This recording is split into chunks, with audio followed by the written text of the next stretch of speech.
प्रिय मित्रों, आप सबका सत्यवचन कार्यक्रम में स्वागत है। सत्यवचन कार्यक्रम में हम मनुष्य और परमेश्वर के संबंधों में अध्ययन कर रहे हैं ताकि हम उचित नैतिक मूल्यों के साथ परमेश्वर और सबको प्रसन्न करने वाला जीवन व्यतीत कर सकें और हमारा जीवन अपने लिए और दूसरों के लिए वरदान साबित हो सके। परमेश्वर ने हर एक मनुष्य को एक दूसरे के हित के लिए बनाया है। यदि हम अपने बनाने वाले की विधियों को जान जाएं तो हम अपनी समस्याओं के ऊपर जीवन जी सकते हैं। इस कार्यक्रम में हम बाइबल का क्रमवार अध्ययन करते हुए परमेश्वर के स्वभाव और मनुष्य की समस्याओं के ऊपर मनन कर रहे हैं और इस समय हम बाइबल से यूहन्ना रचित सुसमाचार से अध्ययन कर रहे हैं। यूहन्ना रचित सुसमाचार के पिछले अध्ययन में हमने देखा कि यीशु परमेश्वर से हैं और उसके अधिकार के बारे में हम चर्चा कर रहे थे। आज उससे आगे बढ़ते हुए हम देखेंगे कि यीशु इस संबंध में उस समय के धर्म अगुओं के सामने गवाहों को प्रस्तुत करते हैं। मूसा की व्यवस्था के अनुसार 2 या 3 गवाह होना आवश्यक होता था। इसके अनुसार यीशु अपने गवाहों को प्रस्तुत करते हैं, जो आज भी हमारे लिए यह एक तार्किक विषय है कि यीशु कौन है, उसे जाने। यीशु के ईश्वरत्व को हम उसके हर आश्चर्य कर्म से समझ सकते हैं। यीशु ने 5000 लोगों को भोजन से तृप्त किया। आज के अध्ययन में हम परमेश्वर की तरस और प्रेम के बारे में यीशु के आश्चर्य कर्मों के द्वारा मूल्यांकन करेंगे। प्रत्येक कार्य जो यीशु ने किए वह हमारे जीवन के साथ जुड़ा हुआ है। आइए हम आज के अध्ययन से इसे जानने का प्रयास करें। अब प्रभु यीशु अपने दावों के प्रमाण देगा। आइए हम देखेंगे यूहन्ना रचित सुसमाचार 5 अध्याय उसके 31 और 32 पद में। यदि मैं आप ही अपनी गवाही दूं तो मेरी गवाही सच्ची नहीं, एक और है जो मेरी गवाही देता है, और मैं जानता हूं कि मेरी जो गवाही वह देता है वह सच्ची है। मित्रों, पुरानी व्यवस्था में 2 या 3 गवाहों के साक्षी से कोई बात स्थापित की जा सकती थी। मनुष्य की अपनी गवाही मानी नहीं जाती है। एक और है जो मेरी गवाही देता है। वे सोचते होंगे कि यीशु यूहन्ना बपतिस्मा देने वाले के बारे में कह रहा है, परंतु वह किसी मनुष्य के बारे में नहीं कह रहा था। यूहन्ना रचित सुसमाचार 5 अध्याय उसके 33 पद में लिखा है, तुमने यूहन्ना से पूछवाया और उसने सच्चाई की गवाही दी है। यूहन्ना तो उसका एक गवाह था, परंतु एक गवाह और है। इस प्रकार उसके 2 गवाह हैं। यूहन्ना रचित सुसमाचार 5 अध्याय उसके 34 पद में लिखा है, परंतु मैं अपने विषय में मनुष्य की गवाही नहीं चाहता, तो भी मैं ये बातें इसलिए कहता हूं कि तुम्हें उद्धार मिले। उसका गवाह मनुष्यों से बढ़कर होगा। वह यूहन्ना को भी अपना गवाह कहता है। वह यीशु का दीपक था। आइए हम पढ़ेंगे यूहन्ना रचित सुसमाचार 5 अध्याय उसके 35 और 36 पद में। वह तो जलता और चमकता हुआ दीपक था, और तुम्हें कुछ देर तक उसकी ज्योति में मगन होना अच्छा लगा, परंतु मेरे पास जो गवाही है वह यूहन्ना की गवाही से बड़ी है, क्योंकि जो काम पिता ने मुझे पूरा करने को सौंपा है, अर्थात यही काम जो मैं करता हूं, वे मेरे गवाह हैं कि पिता ने मुझे भेजा है। यीशु के अधिकार को सत्यापित करने वाली बातें उसके चमत्कार थे। यदि आज कोई कहे कि उसके पास यीशु की नाई चमत्कारी सामर्थ्य है, तो मेरे विचार में यह निंदा है। यीशु के चमत्कार उसके स्वर्गीय अधिकार के चिन्ह थे। यीशु ने चंगाई की सभाएं नहीं की थी, न ही चंदा मांगा था।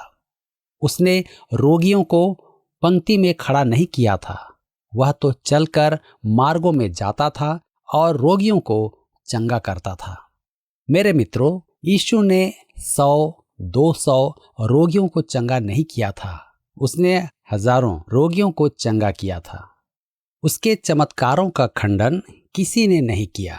ये तो 19 वर्ष बाद हजारों मील दूर नाम कमाने के लिए विद्वानों ने ऐसे विचार प्रकट किए कि यीशु ने चमत्कार नहीं किए, परंतु उससे कुछ सिद्ध नहीं होता है। यीशु के चमत्कार उसके गवाह थे कि वह पिता की ओर से आया था। हम आगे पढ़ते हैं यूहन्ना रचित सुसमाचार 5 अध्याय उसके 37 पद से 39 पद तक। लिखा है, और पिता जिसने मुझे भेजा है उसी ने मेरी गवाही दी है। तुमने न कभी उसका शब्द सुना और न उसका रूप देखा है, और उसके वचन को मन में स्थिर नहीं रखते, क्योंकि जिसे उसने भेजा तुम उसका विश्वास नहीं करते। तुम पवित्र शास्त्र में ढूंढते हो, क्योंकि समझते हो कि उसमें अनंत जीवन तुम्हें मिलता है, और यह वही है जो मेरी गवाही देता है। यीशु के कहने का अर्थ यह नहीं कि उसे धर्मशास्त्र में खोजे। वह कह रहा है कि यदि कोई धर्मशास्त्र में अनंत जीवन की खोज करेगा तो यीशु को ही पाएगा। मेरे मित्रों, आपकी धर्मशास्त्र की खोज में आपको यीशु मिलना है, अन्यथा आपकी खोज व्यर्थ है। यूहन्ना रचित सुसमाचार 5 अध्याय उसके 40 और 41 पद में आगे लिखा है, फिर भी तुम जीवन पाने के लिए मेरे पास आना नहीं चाहते। मैं मनुष्यों से आदर नहीं चाहता। धर्मशास्त्र यीशु की गवाही देता है, परंतु धर्म गुरु उसे मानते नहीं। वे यीशु को स्वीकार नहीं करते थे। तब हम पढ़ते हैं यूहन्ना रचित सुसमाचार 5 अध्याय उसके 42 और 43 पद में। लिखा है, परंतु मैं तुम्हें जानता हूं कि तुम में परमेश्वर का प्रेम नहीं। मैं अपने पिता के नाम से आया हूं और तुम मुझे ग्रहण नहीं करते। यदि अन्य कोई अपने ही नाम से आए तो उसे ग्रहण कर लोगे। ख्रिस्ट विरोधी अपने नाम से आएगा और संसार उसे स्वीकार करेगा। वह अपनी छवि द्वारा सबको मूर्ख बनाएगा। हम यूहन्ना रचित सुसमाचार 5 अध्याय उसके 44 पद में पढ़ते हैं, तुम जो एक दूसरे से आदर चाहते हो और वह आदर जो एकमात्र परमेश्वर की ओर से है नहीं चाहते, किस प्रकार विश्वास कर सकते हो? वे चाहते थे कि मनुष्य उन्हें सराहे। परमेश्वर को प्रसन्न करने की मनोकामना नहीं थी। आज भी कलीसियाओं की यही प्रवृत्ति है कि मनुष्य से प्रशंसा पाएं। अतः वे परमेश्वर के वचन के सत्य को प्रकाशित नहीं करते हैं। वह आदर जो परमेश्वर की ओर से है नहीं चाहते। आइए हम आगे पढ़ते हैं यूहन्ना रचित सुसमाचार 5 अध्याय उसके 45 से 47 पद में। यहाँ पर इस प्रकार से लिखा हुआ है, यह न समझो कि मैं पिता के सामने तुम पर दोष लगाऊंगा। तुम पर दोष लगाने वाला तो मूसा है, जिस पर तुमने भरोसा रखा है। क्योंकि यदि तुम मूसा का विश्वास करते तो मेरा भी विश्वास करते, इसलिए कि उसने मेरे विषय में लिखा है। परंतु यदि तुम उसकी लिखी हुई बातों पर विश्वास नहीं करते तो मेरी बातों पर कैसे विश्वास करोगे? मेरे मित्रों, यह एक महत्वपूर्ण बात है। पंच ग्रंथ में यीशु की चर्चा की गई है। मेरा यह विश्वास है कि वह पंच ग्रंथ के हर एक पृष्ठ पर है। उसने अर्थात मूसा ने मेरे विषय में लिखा है। पुराने नियम का खंडन करने वाले सावधान। वह वास्तव में प्रभु यीशु की इमारत की नींव खोद रहा था। किसी ने उससे कहा, तुम इसकी नींव क्यों खोद रहे हो? यह तो तुम्हारा घर है। उस पागल ने कहा, मैं क्या यहाँ रहता हूँ? मैं तो ऊपर की मंजिल में रहता हूँ। मित्रों, आज अनेक मूर्ख कहते हैं कि हम नए नियम के युग में हैं, परंतु सत्य तो यह है कि पुराना नियम नए नियम की नींव है। यदि तुम मूसा का विश्वास करते तो मेरा भी विश्वास करते। अतः मेरे मित्रों, विश्वास करें कि यीशु ही मसीह है। वह फिर आएगा और अविश्वासियों का न्याय करेगा, परंतु उससे पूर्व अपने विश्वासियों को इस संसार से उठा ले जाएगा। हम यीशु के स्वर्गिक अधिकार के 2 और चिन्ह देखेंगे। एक वह है जहां वह 5,000 पुरुषों को भोजन खिलाता है और पानी पर चलता है। 5 रोटी और 2 मछलियों से 5,000 पुरुषों को भोजन से तृप्त करने का यह चमत्कार चारों सुसमाचार वृत्तांतों में व्यक्त है। यूहन्ना के वृत्तांत में इस चमत्कार के बाद जीवन की रोटी के बारे में उपदेश देता है। यूहन्ना यीशु के चमत्कारों को चिन्ह कहता है क्योंकि उनमें एक उद्देश्य निहित है। यूहन्ना रचित सुसमाचार 20 अध्याय उसके 30 और 31 पद में वह उद्देश्य व्यक्त करता है। यीशु ने और भी बहुत से चिन्ह चेलों के सामने दिखाए जो इस पुस्तक में लिखे नहीं गए, परंतु ये इसलिए लिखे गए हैं कि तुम विश्वास करो कि यीशु ही परमेश्वर का पुत्र मसीह है और विश्वास करके उसके नाम से जीवन पाओ। यह महत्वपूर्ण पद इस सुसमाचार वृत्तांत की कुंजी है। इस चमत्कार से एक सच्चाई उभरती है, यीशु परमेश्वर द्वारा दी गई जीवन की रोटी है। आइए हम आगे देखेंगे। यीशु 5,000 को भोजन से तृप्त करता है। यह चौथा चिन्ह है। यूहन्ना रचित सुसमाचार 6 अध्याय उसके 1 पद में लिखा है, इन बातों के बाद यीशु गलील की झील अर्थात तिबिरियास की झील के पार गया। मित्रों, कौन सी बातों के बाद? अध्याय 5 की घटनाओं के बाद वह यरदन नदी के पूर्वी तट से होता हुआ गलील सागर पर आया। यह अध्याय 5 के 6 महीने या 1 वर्ष बाद की बात है, जो उसके क्रूसीकरण से 1 वर्ष पूर्व का समय है। जैसा हम देख चुके हैं कि यूहन्ना अपना विवरण समय और स्थान के अनुसार देता है। वह पर्वों के अनुसार घटनाओं का समय व्यक्त करता है। वह जो स्वर्ग की महिमा त्याग कर आया और वचन देहधारी हुआ, हमारे बीच डेरा किया, वही गलील सागर के निकट चलता था। वह काना नगर गया, नासरत गया, कफरनहूम गया, बैतसदा गया, यरूशलेम, दिकापुलिस आदि स्थानों में गया और इसके बाद वह गलील सागर के पार गया। यूहन्ना लिखता है कि यहूदियों के फसह का पर्व निकट था। अध्याय 5 में वह यरूशलेम में था, जहां उसने बैतसदा के कुंड पर 38 वर्ष के रोगी को चंगा किया था। अब वह गलील क्षेत्र में है। इसका अर्थ स्पष्ट है कि दोनों अध्यायों के मध्य बहुत समय बीत गया है। आइए हम आगे पढ़ेंगे। यूहन्ना रचित सुसमाचार 6 अध्याय उसके 2 पद में, बड़ी भीड़ उसके पीछे हो ली, क्योंकि जो आश्चर्य कर्म वह बीमारों पर दिखाता था वे उनको देखते थे। मित्रों, जन समूह वास्तव में उद्धार पाने की खोज में नहीं था। वे केवल उसके चमत्कारों को देखना चाहते थे। वे उसको इसलिए मान देते थे कि वह उनको रोगों से मुक्ति प्रदान करता था। यीशु का उद्देश्य केवल शारीरिक चंगाई नहीं था, वह मनुष्य के मन का प्रभु बनना चाहता था। इसलिए यूहन्ना रचित सुसमाचार उसके अध्याय 2 और 25 पद में कहता है, उसे आवश्यकता न थी मनुष्य के विषय में कोई गवाही दे, क्योंकि वह आप ही जानता था कि मनुष्य के मन में क्या है। वह उन पर अपने आप को निर्भर नहीं करता था, क्योंकि वे केवल उसके चमत्कारों में रुचि रखते थे। आगे हम पढ़ते हैं।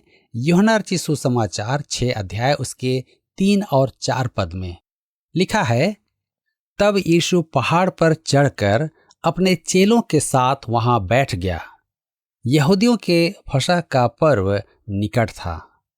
आज पर्यटकों को जो पर्वत वे दिखाते हैं वह वास्तव में पहाड़ कहने योग्य स्थान नहीं है।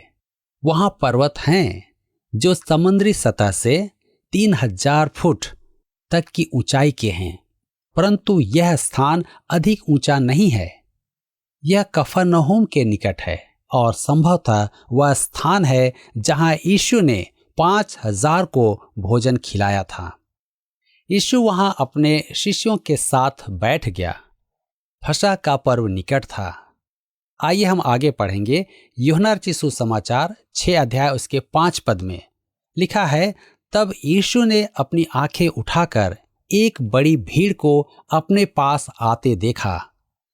फिलिप्पुस से कहा कि हम इनके भोज के लिए कहां से रोटी मोल लाएं।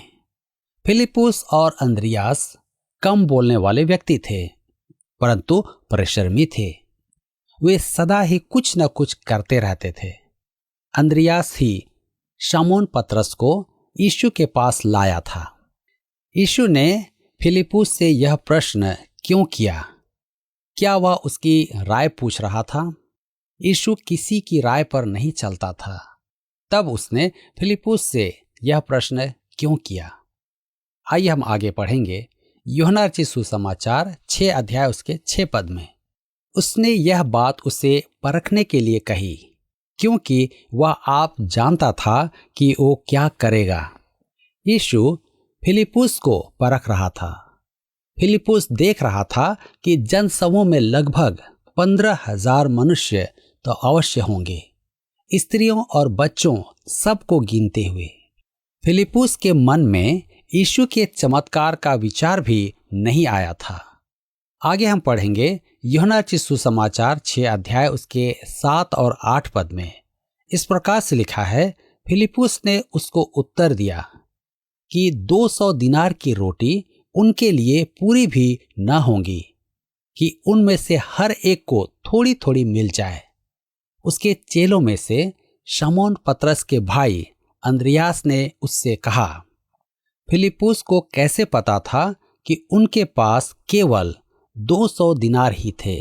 संभवतः यहूदा ने उन्हें बताया था कि उनके पास 200 दिनार थे। अन्य सुसमाचार के वृतांतों में शिष्यों ने यीशु को परामर्श दिया कि वह जनसमूह को विदा कर दे, जिससे कि घर लौटते समय वे मार्ग में कुछ मोल लेकर खा लें। परंतु लूका के अनुसार 9 अध्याय उसके 12 से 15 पद में इस प्रकार से लिखा है, जब दिन ढलने लगा तो 12 ने आकर उससे कहा, भीड़ को विदा करके चारों ओर के गांवों और बस्तियों में जाकर टिकें और भोजन का उपाय करें, क्योंकि हम यहाँ सुनसान जगह में हैं। उसने उनसे कहा, तुम ही उन्हें खाने को दो।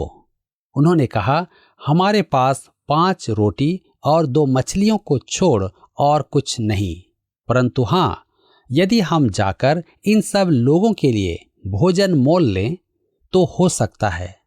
वे लोग तो 5,000 पुरुषों के लगभग थे। तब उसने अपने चेलों से कहा, उन्हें 50-50 करके पांति-पांति बैठा दो। उन्होंने ऐसा ही किया और सबको बैठा दिया। यहाँ पर हम देखते हैं कि यीशु ने कहा कि उन्हें भोजन उपलब्ध कराएंगे और शिष्य उनकी सेवा करेंगे। यह कलीसिया के अगुओं के लिए एक अच्छी शिक्षा है। उन्हें भूखे मनुष्यों को आत्मिक भोजन स्वयं देना चाहिए, इसकी अपेक्षा कि बैठकर निर्देश दें। अब क्योंकि फिलिप्पुस और अंद्रियास साथ थे, अतः अंद्रियास कहता है यूहन्ना रचित सुसमाचार 6 अध्याय उसके 9 पद में, यहाँ एक लड़का है जिसके पास जौ की 5 रोटी और 2 मछलियां हैं, परंतु इतने लोगों के लिए वे क्या हैं? लगभग 15,000 मनुष्यों का समूह। और जो भोजन अंद्रियास की जानकारी में वहां था, वह केवल एक मनुष्य का भोजन था, 5 रोटी और 2 मछली। यूहन्ना रचित सुसमाचार 6 अध्याय उसके 10 पद में आगे लिखा है, यीशु ने कहा कि लोगों को बैठा दो। उस जगह बहुत घास थी। तब लोग जो गिनती में लगभग 5,000 के थे बैठ गए। अतः यीशु की शिष्य समिति का अंतिम निर्णय यही था कि उस जनसमूह को भोजन करवाना असंभव था। अब ऐसी स्थिति में क्या उद्धारकर्ता यीशु है? तब सब कुछ संभव है। मरकुस के अनुसार जब उन्हें शिष्यों ने बैठने के लिए कहा, तब वे अपने अपने जानकारों के साथ बैठ गए, अर्थात छोटे छोटे समूहों में उनकी वेशभूषा से वे पहचाने जा सकते थे। दूर से देखने में वे बड़े ही रंगीन दिख रहे होंगे। प्रभु यीशु का काम व्यवस्थित तरीके से होता है। क्या आपको यह कार्यक्रम पसंद आया? अभी हमें एक मिस कॉल करें और आप अगले विजेता हो सकते हैं।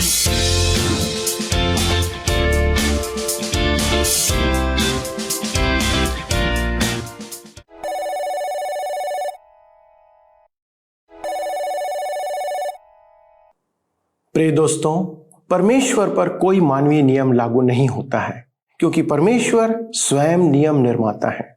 संपूर्ण संसार उसके सिद्धांत पर चलता है। पर क्योंकि यीशु मनुष्य के रूप में हमारे बीच में रहा, इसलिए वह हमारे अनुसार गवाहों को प्रस्तुत करते हैं। यीशु गैर यहूदियों को, जो परमेश्वर की व्यवस्था को नहीं जानते थे, उन्हें उत्तर नहीं दे रहे हैं, परंतु वह उन्हें उत्तर दे रहे हैं जिन्होंने पवित्र शास्त्र का अध्ययन किया है, क्योंकि वे बाइबल के पन्नों में यीशु को नहीं ढूंढ पाए। आज भी कई लोग बाइबल का अध्ययन परमेश्वर को जानने और उस पर विश्वास करने के लिए नहीं, परंतु अपने ही तर्कों को सिद्ध करने के लिए उपयोग करते हैं। ये कितनी गलत बात है। यीशु ने जितने भी चिन्ह और चमत्कार किए, वह उन्हें प्रदर्शित करने के लिए नहीं किए, बल्कि ये बताने के लिए कि हम सच्चे परमेश्वर को जानें, उस पर विश्वास करें और हम उसके साथ अपने संबंध मजबूत कर सकें, ताकि हमारे जीवन के कार्य परमेश्वर को महिमा देने पाए। क्या हम ऐसा करेंगे? क्या हमारा विश्वास है कि हम ऐसा करने पाएंगे? मेरा विश्वास है कि आप सब उसको महिमा देना चाहेंगे, उसका आदर करना चाहेंगे। आइए दोस्तों, हम प्रार्थना करें कि इस संबंध में परमेश्वर हमारी सहायता करे और हम सब ऐसा करने पाए। आइए प्रार्थना करें। स्वर्गीय पिता, हम धन्यवाद देते हैं कि आपने हमें प्रभु यीशु मसीह को दिया, उसे हम पर प्रकट किया और आज हम प्रभु यीशु मसीह को जान पाते हैं। पिता, हमारी सहायता करें कि हम उसके वचनों की गहराई को भी समझने पाएं, जिससे कि हम ऐसा जीवन जिए जो आपको महिमा प्रदान करें। प्रभु, हमारे दर्शक और हम सब ये चाहते हैं पिता कि हमारे जीवन से आपको महिमा दें। पिता, हमें इसके लिए आपकी सहायता चाहिए, क्योंकि पवित्र आत्मा ही है जो हमारी सहायता करता है कि हम आपको महिमा दे सकें। प्रभु, हमारे सभी दर्शकों के लिए प्रार्थना करते हैं जिन्होंने ये निर्णय लिया है कि वो अपने जीवन से आपको महिमा देंगे। पिता, आप उनकी सहायता करें। आदर और महिमा आपको देते हुए पिता, इस विनती को प्रभु यीशु क्रिस्ट के नाम से मांगते हैं, आमीन।